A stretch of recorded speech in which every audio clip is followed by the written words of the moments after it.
Assalamualaikum warahmatullahi wabarakatuh. Kami dari kelompok 7 yang beranggotakan saya sendiri Nurina Nisa dan teman saya Rizky Febriani.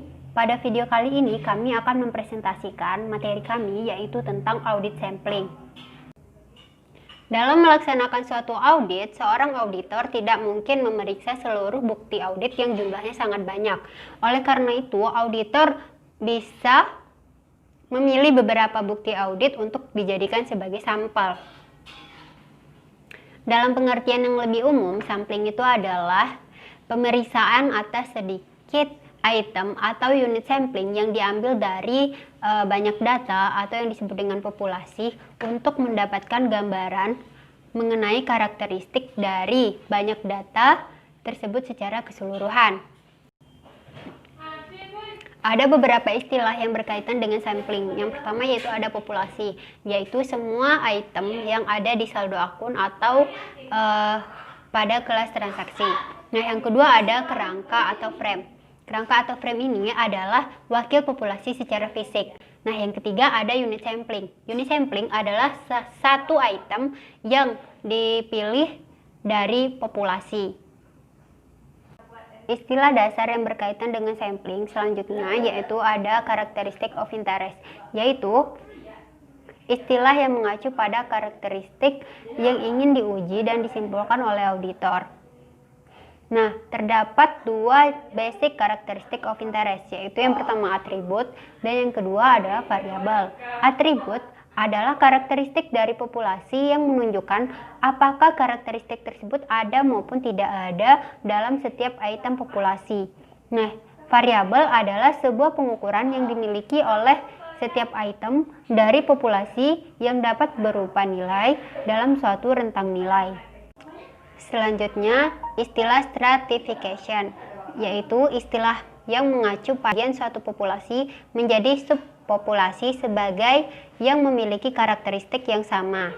Nah, selanjutnya ada precision limits, yaitu istilah yang mengacu pada seberapa dekat hasil yang diperoleh dari pemeriksaan atas item-item yang disampel dengan hasil yang akan didapatkan apabila keseluruhan populasi tersebut diuji.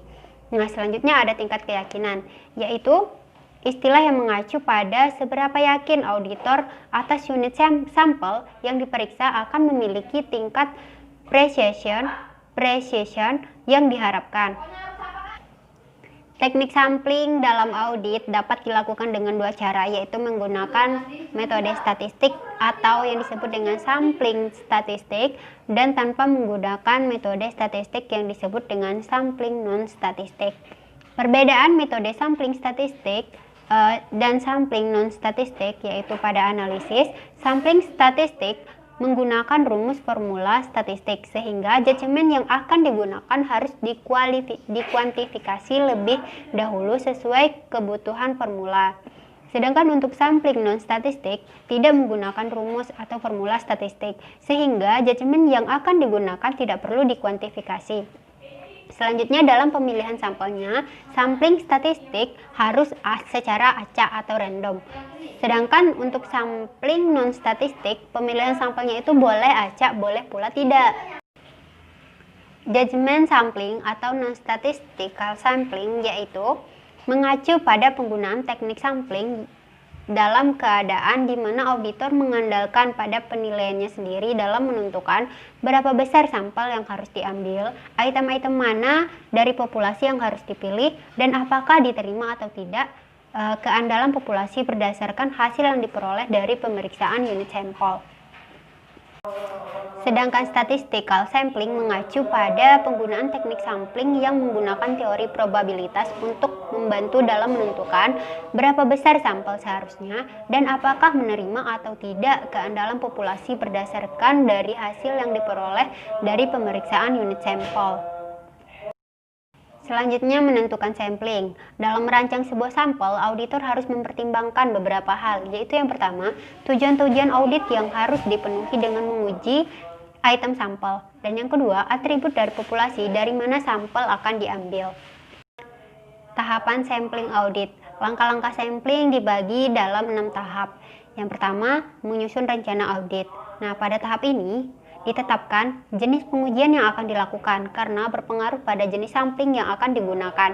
Pada pengujian pengendalian biasanya digunakan sampling atribut, dan pada pengujian substantif digunakan sampling variabel. Lalu, tujuan pengujian pada pengujian pengendalian untuk meneliti derajat keandalan pengendalian, sedangkan pengujian substantif tujuannya meneliti kewajaran nilai informasi kuantitatif yang diteliti. Nah, selanjutnya populasi yang akan diteliti disesuaikan dengan jenis dan tujuan pengujian yang akan dilakukan. Selanjutnya, asumsi-asumsi yang akan digunakan dalam penelitian, terutama yang diperlukan untuk menentukan unit sampel dan membuat simpulan hasil audit, seperti tingkat keandalan, toleransi kesalahan, dan sebagainya. Tahapan sampling audit selanjutnya yaitu yang kedua menetapkan jumlah atau unit sampel, yang ketiga memilih sampel, yang keempat menguji sampel, yang kelima mengestimasi keadaan populasi, dan yang keenam membuat simpulan hasil audit. Apabila auditor telah memutuskan untuk melakukan prosedur audit atas item-item sampel dari suatu populasi, maka langkah selanjutnya adalah menentukan banyaknya unit sampling yang akan diambil. Nah, keputusan mengenai jumlah unit sampel ini dipengaruhi oleh 3 faktor, yaitu yang pertama risiko sampling. Risiko sampling yang mana ukuran sampel dipengaruhi oleh tingkat risiko sampling yang dapat diterima oleh auditor. Yang kedua, yaitu faktor yang mempengaruhinya adalah jumlah kesalahan yang dapat diterima dalam suatu populasi atau acceptable error rate, yang mana istilah ini menunjukkan kesalahan maksimum dalam populasi yang dapat diterima oleh auditor untuk tetap menyimpulkan bahwa tujuan audit telah terpenuhi. Nah, yang ketiga yaitu expected error rate, yaitu ukuran sampel juga dipengaruhi oleh tingkat kesalahan yang diperkirakan akan ditemui oleh auditor dalam populasi. Metode dalam pemilihan sampel itu ada 2, yaitu pemilihan secara acak atau random selection, dan yang kedua pemilihan secara tidak acak atau non-random selection. Dalam metode pemilihan sampel acak itu terdapat 3 sub. Yang pertama, unrestricted random selection, yang mana pada metode pemilihan ini memperlakukan keseluruhan populasi sebagai sejumlah besar data yang sejenis, dan untuk memilih unit sampel yang digunakan tabel nomor acak atau tabel random atau nomor acak yang dihasilkan oleh komputer. Yang kedua ada systematic selection. Nah, dalam pemilihan sistematis, interval sampling ditentukan terlebih dahulu dengan membagi populasi yang akan diperiksa dengan jumlah sampel yang akan diambil. Yang ketiga yaitu selection with probability proportional to size atau PPE selection. Nah, apabila menggunakan PPE selection ini, setiap unit monitor secara individu dalam suatu populasi diperlakukan sebagai suatu unit yang terpisah. Sedangkan untuk metode pemilihan sampel tidak acak, itu terdapat 2 sub, yaitu haphazard selection dan judgmental sample selection. Haphazard selection yaitu apabila menggunakan haphazard selection ini, auditor mencoba melakukan pemilihan acak tetapi tidak menggunakan tabel random atau nomor acak yang dihasilkan oleh komputer. Nah, kalau judgmental sample selection, auditor berusaha semaksimal mungkin supaya dapat memilih sampel yang dapat mewakili populasi atau mengikut sertakan item-item yang perlu mendapat perhatian khusus. Apabila judgmental sampling digunakan, proses sampling itu bersandar pada penilaian auditor, yang mana langkah-langkahnya dalam proses ini adalah yang pertama, ukuran atau jumlah sampel ditentukan berdasarkan penilaian. Yang kedua, sampel dipilih dengan menggunakan metode pemilihan acak atau pemilihan tidak acak. Yang ketiga, sampel diperiksa atas karakteristik yang ingin diuji, yaitu ketaatan terhadap prosedur spesifik, pengendalian intern atau validitas, kelengkapan, ketepatan jumlah monitor, dan suatu kelas transaksi atau saldo akun. Statistical sampling dilakukan dengan menggunakan metode sampling yang secara umum terdiri dari 2 kategori, yaitu atribut sampling plan dan variabel sampling plan. Nah, atribut sampling plan seperti yang telah dikatakan sebelumnya bahwa atribut sampling adalah tentang meyakinkan ada atau tidaknya suatu karakteristik. Nah, atribut sampling plan ini terbagi dalam 2 macam, yaitu acceptance sampling dan discovery sampling. Sebagai syarat penggunaan acceptance sampling, auditor perlu menetapkan tingkat kesalahan yang dapat ditoleransi, yaitu tingkat kesalahan dalam populasi yang dapat diterima oleh auditor, sehingga tetap menyimpulkan bahwa pengendalian intern auditan dapat diandalkan.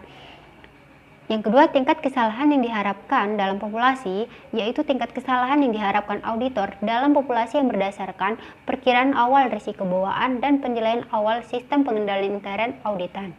Dan yang terakhir, tingkat keyakinan yang diinginkan, yaitu tingkat keyakinan yang ingin dicapai oleh auditor bahwa kesimpulan yang diambil berdasarkan item sampel adalah valid. Ataupun sebaliknya, tingkat risiko yang dapat diterima oleh auditor bahwa kesimpulan yang diambil berdasarkan hasil sampel adalah tidak valid. Sedangkan discovery sampling yaitu adalah bagian dari acceptance sampling, di mana tingkat perkiraan kesalahan ditetapkan 0. Hal ini memberikan ukuran sampel yang paling sedikit dalam acceptance sampling. Akan tetapi apabila ada satu saja kesalahan ditemukan dalam sampel, maka tingkat kesalahan yang dapat diterima akan melebihi tingkat kesalahan maksimal dalam populasi, sehingga populasi tidak dapat diterima tanpa perlu penyelidikan lagi lebih lanjut. Selanjutnya yaitu menindaklanjuti hasil sampling. Apabila hasil sampel mengindikasikan bahwa prosedur pengendalian intern tidak dapat diandalkan atau saldo akun mungkin mengandung salah saji material, temuan ini harus ditindaklanjuti dengan teknik-teknik audit alternatif. Bila tidak ditemukan juga prosedur pengendalian lain yang dapat diandalkan, maka auditor dapat memperluas pengujian substantif. Jika sampel mengindikasikan bahwa saldo akun mungkin mengandung salah saji material, teknik-teknik audit alternatif perlu dilakukan untuk meyakinkan bahwa kesimpulan ini valid atau tidak valid. Baiklah, saya akan menjelaskan mengenai summary jurnal yang berjudul studi empiris mengenai penerapan metode sampling audit dan faktor-faktor yang mempengaruhi penggunaan metode audit sampling oleh auditor BPK. Bagian pendahuluan, sampling merupakan prosedur yang umum yang digunakan oleh auditor.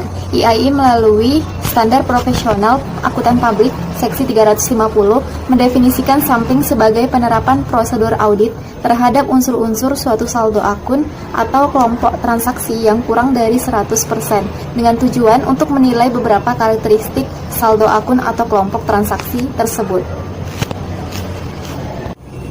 Jadi untuk memperoleh bukti yang memadai, auditor tidak harus memeriksa seluruh transaksi yang ada.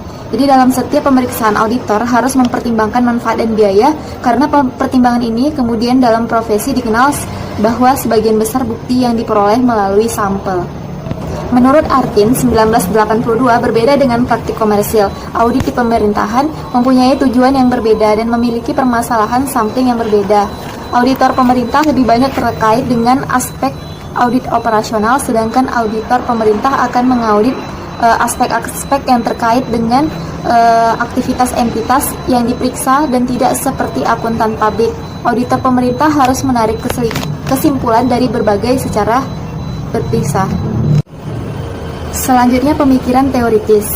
Mengacu pada Standar Profesional Akuntan Publik SA Seksi 350 Paragraf 1, audit sampling didefinisikan sebagai berikut. Yang mana penerapan prosedur audit terhadap kurang dari 100% merupakan unsur dalam suatu saldo akun atau kelompok transaksi dengan tujuan untuk menilai beberapa karakteristik saldo akun atau kelompok transaksi tersebut. Menurut GAI 1981 yang menyatakan bahwa sampling statistik adalah penggunaan rencana sampling atau sampling plan dengan cara sedemikian rupa sehingga hukum probabilitas digunakan untuk membuat statement tentang suatu populasi. Jadi sampling non-statistik merupakan pengambilan sampel yang dilakukan berdasarkan kriteria subjektif. Besarnya sampel dan pelaksanaan evaluasi atas sampel dilakukan secara subjektif berdasarkan pengalaman auditor. Jadi ada dua pendekatan umum dalam sampel audit yang dapat dipilih auditor untuk memperoleh bukti atau audit kompeten yang memadai, yaitu sampling statistik dan sampling non-statistik. Jadi ada dua pendekatan umum dalam sampling audit yang dapat dipilih auditor untuk memperoleh bukti audit kompeten yang memadai, yaitu sampling statistik dan sampling non-statistik. Jadi sampling Jadi sampling statistik menurut Guy menyatakan bahwa sampling statistik adalah penggunaan rencana sampling dengan cara sedemikian rupa sehingga hukum probabilitas digunakan untuk membuat statement tentang suatu populasi. Jadi untuk memilih sampel secara random ada beberapa metode. Yang pertama ada simple random sampling. Yang kedua ada stratified random sampling. Dan yang ketiga ada systematic sampling. Selanjutnya ada sampling probability proportional to size. Selanjutnya sampling non-statistic.